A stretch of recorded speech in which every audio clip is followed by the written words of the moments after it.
Greetings, friends. The other day I saw this post on X by someone with the name Dmitry K. And he says, President Putin's latest strange proclamation. And he includes the following quote from Putin, at least this is what is alleged. And Putin is supposed to have said, nationalism is the first stage towards Nazism, the first step. Because nationalism is not just based on the love for your own ethnicity, but also hatred of others. End quote. And Dmitry says, is he right? He leaves us the question. And this gives us an opportunity to think about the concept of nationalism. As I've pointed out before, there's left-wing nationalism and right-wing nationalism. It doesn't have to be only people on the right. And as an ideology, nationalism does come from the French Revolution. Sargon of Akkad, or Carl Benjamin, caused a bit of a stir in discussion online when he made a post about half a year ago. I think someone was questioning him whether he was a nationalist, and he said no. I forget exactly what the context was, but he said nationalism comes from the French Revolution, and then a lot of the right, online right, so-called, were questioning what he meant by that, because don't you want to support your country and your people? So this gives us a chance to think about whether nationalism is synonymous with protecting your people, whether nationalism is synonymous with having an orderly, functioning society. I don't think they have to be synonymous, but I understand how people use the word nationalism to just mean like we have to protect our country, we have to guard our borders, justifiably so. We have to take seriously the dissolution of our language, of our culture, and our traditions. We have to try and preserve these things. That's what conservatives were supposed to do, but always failed. So in a sense, I understand how nationalism has come to mean this positive action of preserving, protecting your people, honoring your people. I understand that. But as an ism, many of the isms are ideologies, and perhaps there's nothing wrong with an ideology per se, but I don't think you can base your people on an ideology that's not sufficient. There was no concept of nationalism in the medieval period and in the ancient period. So for most of history, we haven't had this concept of nationalism. Now you can point to ancient and medieval peoples and say, well, they were pretty homogeneous and they kept their tribes intact much more than we do today, at least certain of us from European stock, seeing our people decline. Really, though, like that's really taking a modern Enlightenment understanding and applying it to the ancient world. That's not really how these people thought. And yes, their societies were more hierarchical and ordered in many ways than what we have today, and there wasn't obviously the opportunity for as much racial intermingling, but indeed there was, and there were different peoples within kingdoms. The king often ruled over different peoples. Like in Britain, the king came to rule over the English and the Welsh and the Scots, and then later, I suppose, the Irish, and that was difficult to rule over the Irish. I mean, I'm simplifying. I'm not a historian. But I'm just saying all of these complexities existed in the pre-modern period, and yet, by modern standards, we did all right. People reproduced. Of course, a lot of people died as children. Mortality was high in general, but the societies were fertile. We didn't have modern malaise like depression and the need for psychiatric medication. These things were unheard of because people lived and experienced life communally, largely, and the tribes persisted.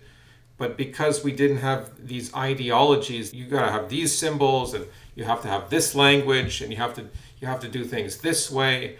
Nationalism, in that sense, wouldn't have worked, and I don't believe it works today, because the true life of man is spiritual and organic, and the beauty of some empires, not all empires, it's a fallen world, but the beauty was that some empires could unite different peoples. The Tsar was able to unite different peoples. And today, as I'll return to the question of Russia, Putin presides over a federation. Russia is a federation of different peoples. So there's two main reasons why Putin will be speaking of nationalism in a negative light.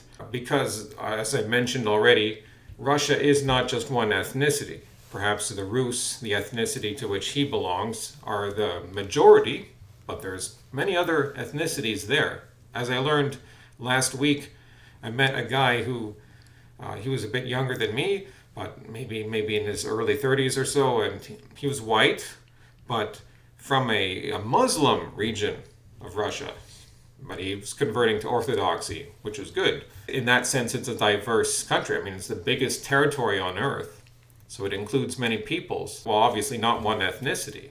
And then reason number two why Putin would be speaking of nationalism negatively is obviously Ukraine has a lot of hardcore nationalists, and for them that's synonymous with hating Russia and opposing Russia. So that's two obvious reasons, the historical context and the current geopolitical situation, why Putin would want to be saying, no, we don't want to be thinking in terms of nationalism. And yet, what is actually going on? Putin is waging a war for this Federation of Russia against another country, another government, another army that threatens his own. Whether you agree with him or not, he's doing what people would regard as nationalism. You've militarized, drummed up patriotic support, and there's the word patriotism. And was patriotism the same as nationalism? It's never been really clear. Patriotism is more like allegiance to the motherland or the fatherland, or love of one's country or love of one's people. To me, it sounds synonymous with the patriarch, right? Like loyalty to the king. That's the patriarch, or the bishop is the patriarch, or the king. It implies hierarchy and subservience to a higher order. These things go beyond the managerial technicalities of post-Enlightenment thinking. The beauty of a monarchy was that it transcends, it could not be reasoned out by someone like Descartes, why you should bow, why you should recognize order. So there was an organic connection, an organic way that people could cohere in a kingdom. There wasn't this thinking of nationalism in the past.